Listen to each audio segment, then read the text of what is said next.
back to the RFL Network. I'm your host, Malakai, and your host, Underguard 1, coming at you for the second time here at 106 in Park. Now, this has been a very huge week for us in the RFL. A lot of changes, pretty big games. Two members stepping down from council, Chavray retiring. So we have a lot of stuff to bring at you for this episode. I know Private Icefire is going to be a little pissed off because the last video was 25 minutes long. Did you see that comment on the comments thread, man? Well, we're in for a long show due to the fact that there's so much that happened. So let's start off with the game recaps. First game, Ledia at Narda. Ledia absolutely ass-reaping Narda, 72-34. That was actually, I found that to be kind of a surprising game. Well, I'm not, like I said last week, I'm not really too surprised at the downplay of Narda this season. Like I said, they made a huge change. I know Shav clearly has some emotional stuff going on right now, considering that he retired. Me personally, I didn't see the retirement coming, so I think Narda has a lot of emotional stuff going on, which helps downplay their game for the last week. I'd like to give a little shout out to Burninator88 for like a 12 tackle, 10 touchdown, like an insane game for Burn. Very, very impressive, sir. And a terrible game for Gaz. He had like 3 tackles, 1 ink. That is disgraceful. So yeah, that was everybody gets one though, right? Yep. Moving on, our second game was Remington at Varak. Remington pulling a 72-56 victory. Remington coming red hot with a big 2-game victory. I'm really impressed with what Pitbull has put together. He's put together. Definitely, and Giggs made sure to give a shout out to him at the game. He wanted to credit Pitbull for his amazing training regime. I think going into the game, most teams expect to beat Varrock, so no surprises there as far as the loss. But it was definitely a good game, I would say, for Remington. Giggs definitely stepped up as a player, and it looks like Pitbull. I mean, he owned Varrock a few seasons ago and got removed from the ownership because of his, I guess, inactivity. But it looks like he's definitely got some experience underneath the belt. So shouts out to him for a good job with Remington. Yeah, I'd also like to give a quick shout-out to Giggs, because I didn't know Giggs is actually able to play defense, and I'm pretty sure he's getting a shit ton of tackles every game. I think he had 8 tackles last game. Shout out to Giggs for actually playing defense. Giggs, I didn't know you could play defense. So, let's not jump the gun. I mean, yeah, little surprising thing, Caleb getting ejected. What the hell happened there? I don't know what happened. Well, you know what? It really comes down to a lot of people will say that Boone was repping that game. He did a lot of controversial shout-outs to the teams, to provoke fighting, which is not something that you would expect from a referee. You know that James naturally is hot-headed. Caleb is not too far behind. So, for Boone supposedly supposed to be the man in charge, you'd expect a little bit more modesty from him.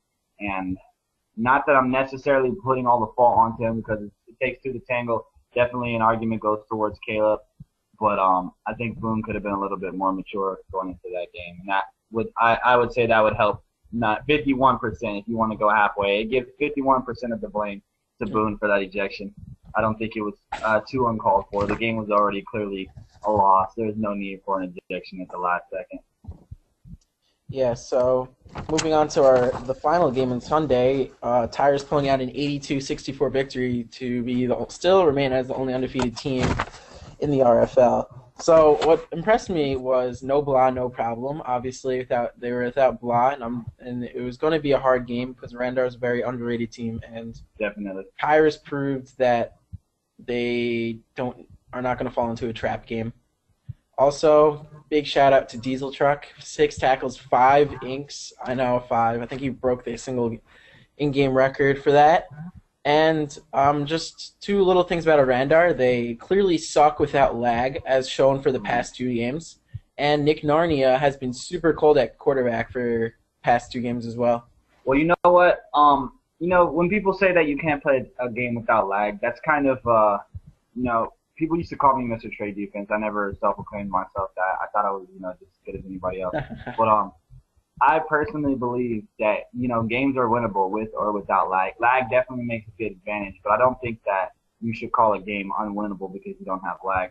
I know Varrock went into the game, and we didn't have any lag at all, and some people will call that just a loss. We went into the first half lag check, no lag. Second half, no lag at all. It's like unbelievable that not one player on our team would have any lag better than the other team. But I think what we need to see a lot more of, going into next season, maybe into the second half of this season as well, is the team stepping up their trade defense. Because lag is all luck of the draw, and I don't want to think that RFL games come down to luck. So I would like to see more teams being played without the dependence on lag. But that's just my personal opinion. Yeah, I would agree with that. So moving into our hot cold corner, presented to you by Brazil Fan 95, Brazil Fan 95, number one Jewish scientist in RFL history. So we're starting off with the cold corner. For number 3, I'm giving the number 3 all of Varrock Rams for them not being able to pull off a win in the first 4 weeks. Yes, I will second that, but I have a counter argument. Varrock has a pretty long history of having a losing first half of the season. So we will revisit this all of Varrock decision being made in this video as far as the cold corner. I think when you lose all your games, you only have room for improvement. I wouldn't be surprised if Varrock still makes playoffs at the end of the season. That's funny. I'm going to give number 2 in the cold corner to Swagaz, Quick Draw Pussy, for his terrible defensive game against Ledia. He had like 3 tackles and 1 ink. Yeah, that comes as a surprise. I remember last video we were talking about how we don't expect to see Shab on the list, and you look up and you see another guy that you don't expect to be on the list, Gaz. So I'm just gonna say the same thing I said last week. Everybody gets one, So it's on your plate now. Work it off, and then come back and have a strong week next season or next weekend, whatever. Yeah, and number 1 for I think the second week, not the second week in a row, but number 1 goes to Nick Narnia for 2 weeks of terrible quarterbacking. Yeah, Nick is making another surprise appearance on the list. Well, not really a surprise if you've been watching his games. He's not really been playing to the best of his capabilities, I would say. So hopefully, half of the season's over. He's gonna look back. He's supposedly filming all the games. So if anyone has access to the film to see what they're doing wrong in the games, it's Nick. So if there's anyone I expect to see the most improvement from going into the second half of the season, it's Nick. So let's see what happens with the film. Going to now our hot corner, starting at number 3 on the list. First time appearance, Mr. Nigga Giggs. Giggs playing good defense, big 8 tackle game. Pitbull told me that Giggs was being thrown out a lot by Varrock, and he responded really well. So yeah, I would say Varrock made some bad decisions as far as switching around their players. It caused a lot of confusion. It really caused a lot of blown coverage on certain plays. There'd be drives going down the field where Giggs would just run completely unguarded. He'd be in the end zone completely unguarded. And then just a lot of missed tackles as far as the first and goals go. So congratulations, Giggs. You got yourself the easy hot list game. Everyone expects to play Varrock. If you play Varrock this season and you don't have a player on your team make hot list, then you did something wrong. So good job, Giggs. You met the expectations for the RFL. Congratulations. Number 2 on the hot list goes to no other than my boy Diesel Truck for his insane defensive game. 6 tackles, 5 inks, some really good quarterbacking also in the second half. Yeah, no surprises there. Diesel was a really strong tackler last season. I remember he played against Edgeville. I think it was Edgeville. I don't remember who he played, but he's always shown to be a very good defensive player. So no surprises that he gets on the hot list from a defensive performance. Number 1 on the list goes to Byrne. Usually I would give it to Diesel in most circumstances, but Byrne had an excellent week this week. Yeah, when it comes down double-digit tackle game, I was also a big factor on the offense. Just a complete player this week. Mad props to Byrne.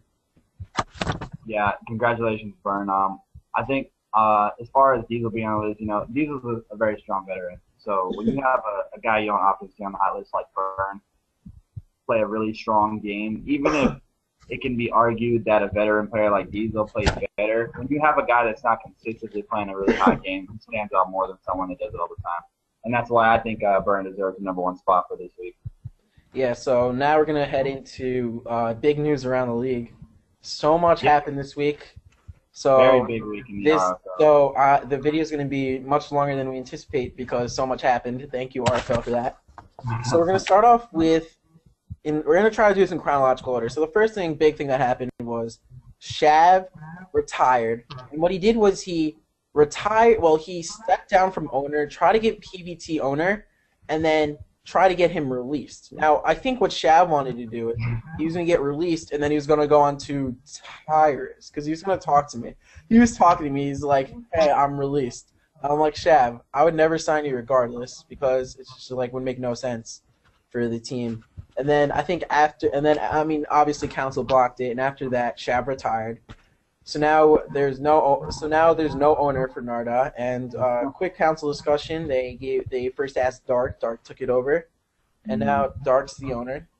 Yeah, and unsurprisingly, Private Eyes Fire doesn't want to play for the team anymore. Yeah. So Historical decision there. So another huge fallout from their big loss to Ledia was that Gaz rage quitted pretty much and demanded a trade. Now, another reason why Shav retired is because he told Gaz that if he were to trade him, he's going to retire. And he pretty much left it up to Gaz, and Gaz wanted to go through with the trade. So Shav traded Gaz to Ledia in a huge blockbuster deal for Dark Jimmy, Darth, and 20 mil EOC scapegold. That was a huge trade, and we'll talk about the implications later on in the show. But yes, definitely. Yeah. Stepping down rather, would be Honor. He was the second big headline of the week because now that Shav was no longer part of the Narda conference, whatever you want to call their team organization, you have Honor stepping down from console.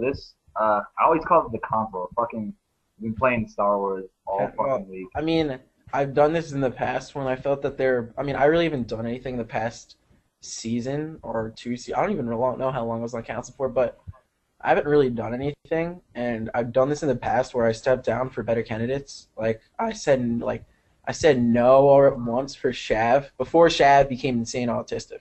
All right, when Shav actually had good ideas and stuff, but yeah. So I stepped down because I thought they were better candidates. That was mostly my thing, and I haven't really done anything, and I didn't feel that I had any ideas to contribute. I really didn't really contribute anything. So you personally, I'm gonna go ahead and interview you, so it's not biased at all. Now that you've stepped down, do you believe that the council members that were selected to take you and Shav's place were the members that you believe were the most credible? Yeah, I pretty much said that if I were to step down, you have to choose between 3 people, and I said between Nick, Caleb, and Winshire. As long as you choose 2, I'm fine, and they did it, so I'm happy. Those are the 3 that I wanted. Obviously, I knew council wanted Winshire first, and I was obviously supportive of that because I wanted Winshire before they even put on Gaz. So yeah, I'm happy that Winshire took the decision. Right. I had to convince Winshire a little bit. I'm like, Win, you got to do this, and he actually did it. So I'm happy. And I knew that we were going to choose between Caleb and Nak, and whatever they decided, I was fine with because both of them are pretty good. Yeah, definitely. Do you believe that the new council definitely is going to stick forward? I know that there was a lot of campaigning. You followed in the chat box. There's definitely a lot of campaigning going for the council. Do you believe that because of the decision to put these 2 members on the council so quickly, do you believe that decision is going to cause any discrepancies going into the rest of the season? Well, I mean, I think it was the right decision for who they chose. It wasn't really that hard of a decision. I'm not the person who likes to take a week to choose 2 council members. It's really not that tough. There's only council pretty much decides who they wanted, and it was pretty obvious it was between 3 people. They only had to really take out 1 person, so it wasn't really that tough.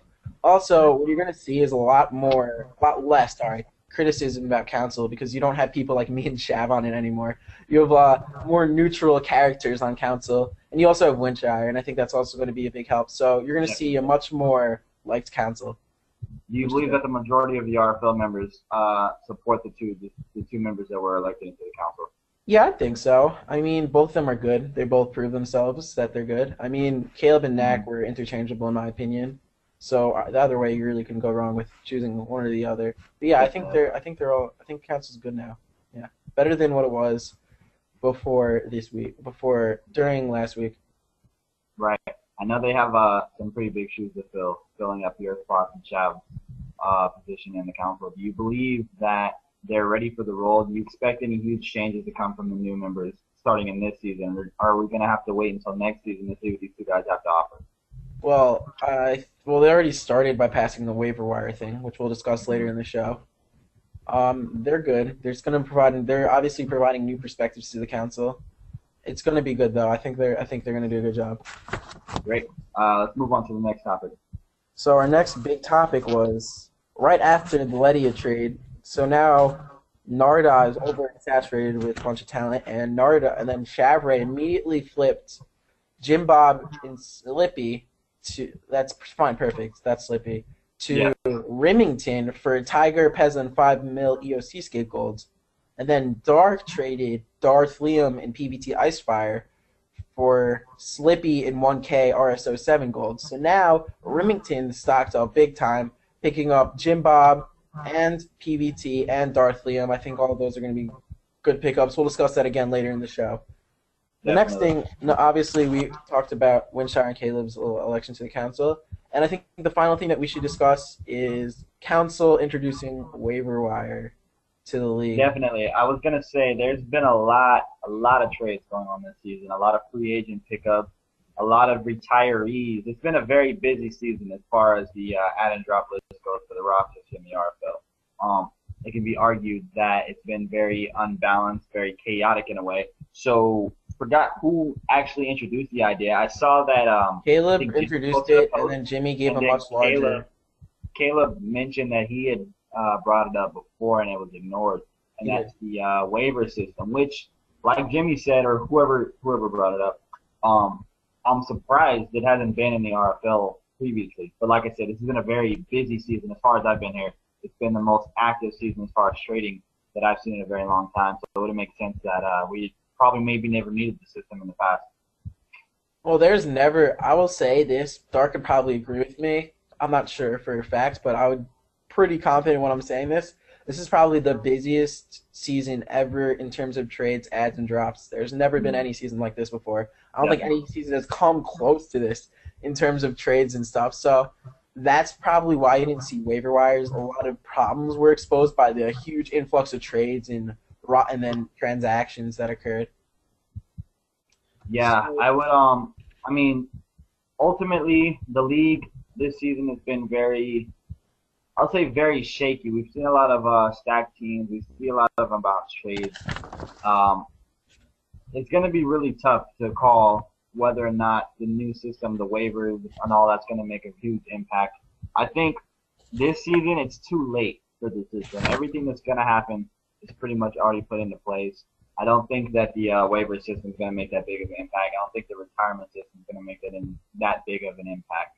Now, going into the next season, we'll definitely see the restrictions tighten a little bit as far as what you can and can't do. But right now, everybody's already crossed the border. There's no reason to implement the system in the middle of the season because everyone's already done what they had to do.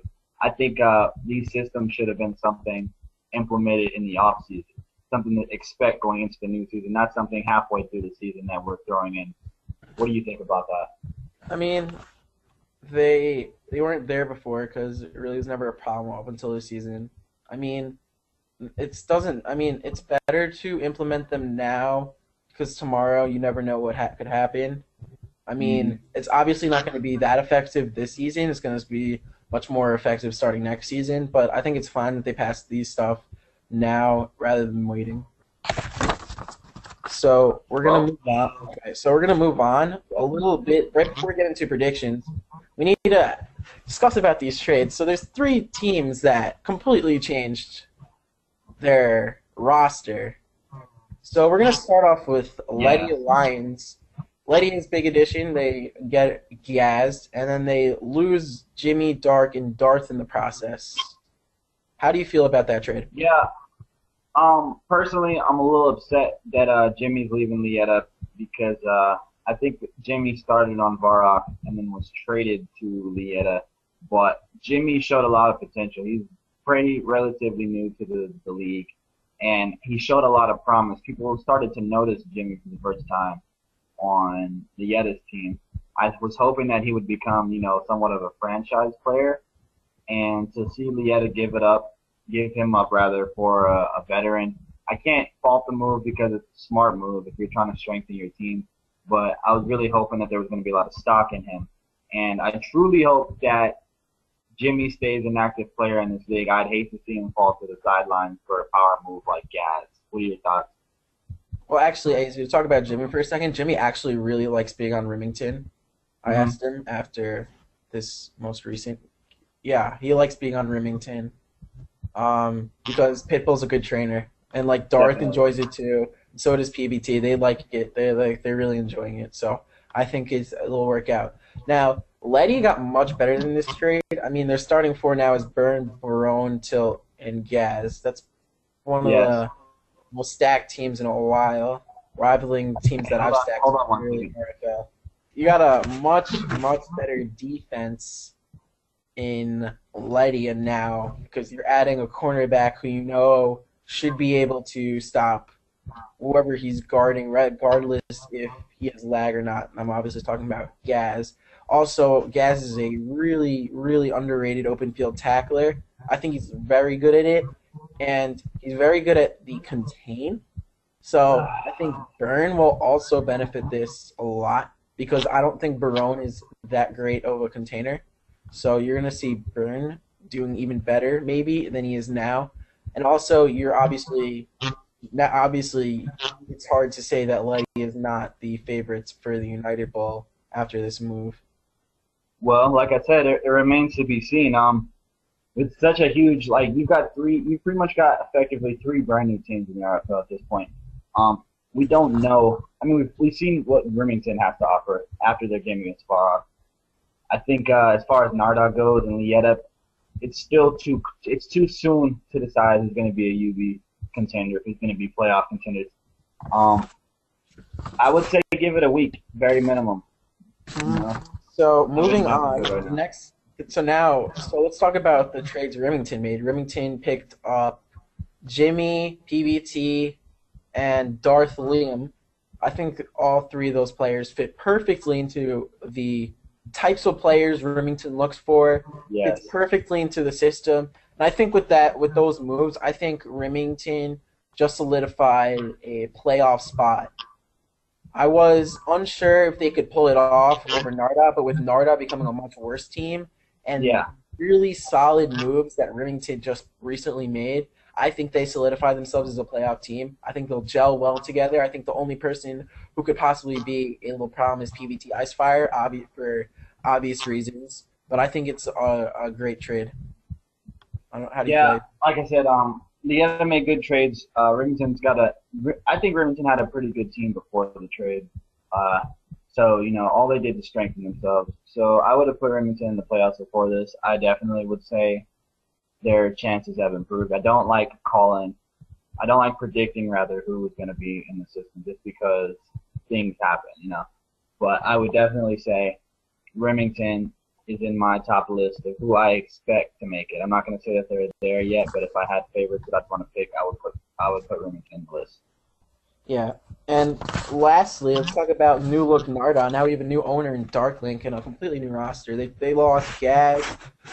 They lost.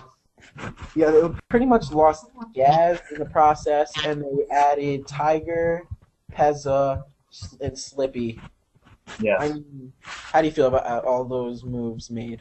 And then, oh yeah, they Um, obviously lost Shav in the process. I don't see the direction that Narda is going into losing Gaz and Shav. Their team, you remember at the beginning of the season, Shav posted a picture of him and Gaz standing at the center of this Narda Nirvana poster. And it was an imagery representing how the entire team was built around these two players. And now you've effectively moved the core of Narda. So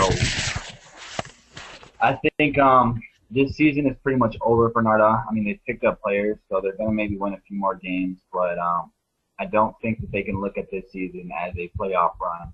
I think they're going to have to redefine Narda. I wouldn't be surprised if their name changes, their uniform I think changes, it's because this is a changing. I new believe team. it's Relica Bears. It's something Bears. I forget exactly what city. I've seen the uniform. Yeah, Already has the name changes and everything planned. Should be revealed very shortly. exactly. So, like I said, this is a new team. So to call them Narda and to say that they're going to hold up the legacy of Narda that we've seen in the last season is kind of a foolish thing to do. At this point, I think Narda should just focus on defining what their game plan is going to be, come up with a centerpiece, and then just build on it, and not really to look at this season as a shot at the UB. But that's just a personal opinion. Yeah, Dark, I feel bad for. He's put into a tough position. You know, it's really not. I wouldn't say it's anybody's fault. I mean, other than Shab and pretty much Shab. He pretty much imploded the team. Dark took over a team that was in shambles. Yeah. They'll be okay. I think I mean, they'll be fine. They just won't be that good. But, you know. So to round up the show, let's just go into some predictions for Week 5. Our first game is Ledia at Remington. I think Ledia should pull a victory here despite Remington improving. Ledia is just too good at this point for Remington talent-wise. Are you writing on something? What? No. Oh, that's weird. On Okay. paper. Yeah, there's like a lot of oh, I can hear that like super loud over the camera. Oh, really? My bad. It's okay. Yeah, Lieta at Remington. I think that's the one you just mentioned. Remington all the way. I don't see Lieta winning that game. They picked up a strong roster, but Remington is Really? just too good. Right? That's bold. Remington Bold is too statement good by right now. Mr. Azer right there. Bold statement. Bold statement. So moving into. I think just the main thing is that yeah. Well, go ahead. Move on to the next game. All right. Moving into second game, it's Orandar at Varak. I think Varak could actually pull a victory here if they have lag. If they don't, I think it's gonna all depend on lag. I think Varak could actually pull their first victory right here. Well, what I've noticed there's two things about this game that makes it tough to call. The first thing is that Barak misses a lot of tackles, even with lag. They miss a lot of TDs where it's first and goal, and all you got to do is make the ink. And with lag, I've seen that tackle missed almost 80% of the time at Barak, and I think that's going to make a big difference going into the game. Look for a lot of goal line stands, and then watch it come down to an ink that's missed. That's my call. But the second thing about Barak is that going into the second half of the season, they always somehow pull out a number 1, number 2 seed performance style, and they go into the playoff season looking like a contender that's ready to take a UB for their dynasty. So I don't want to call this game personally. I'm on Varak. I can't make a good decision. I can't make a really good call about this game. Yeah, and moving into our final game, it's Tyrus at Narda. I see we should be able to win the game. Balaz's going to be there. Diesel will be there. Me, Ilhill. We should be fine. Yeah, and I would agree. Easy win for Tyrus. Narda is effectively not Narda in my eye, so I don't expect them to be ready by game time to pull off a win against Tyrus. Yep, and I think that concludes our episode. Yes, it does. Thank you very much for tuning in to Ozzy's 106 in Park, Honor Guys 106 in Park, and the mystery Dark that's not here today with us. If you like the episode, please like, subscribe, and tune in next time. We'll see you again. Chavre's gay.